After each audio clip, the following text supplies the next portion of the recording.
എന്ത് ചെയ്യും എന്ന ചോദ്യം സ്വയം ചോദിക്കാൻ ഒരുങ്ങുകയാണ് സുമിത്ര. സ്ത്രീയെ ഉപദ്രവിച്ചാൽ, ദേഹത്ത് തൊട്ടാൽ പീഡനമാണ് വകുപ്പ്. 3 മുതൽ 6 വർഷം വരെ ജയിൽവാസം ഉറപ്പാ.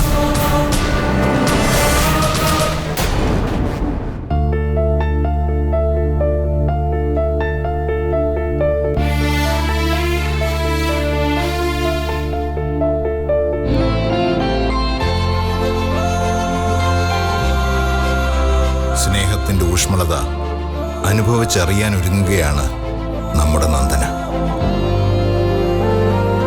ജോയ്സി ഒരുക്കുന്ന പരമ്പര ഈറൻ നിലാവ് തിങ്കൾ മുതൽ വ്യാഴം വരെ രാത്രി 8:30 ഫ്ലവേഴ്സിൽ HD ദൃശ്യമികവോടെ.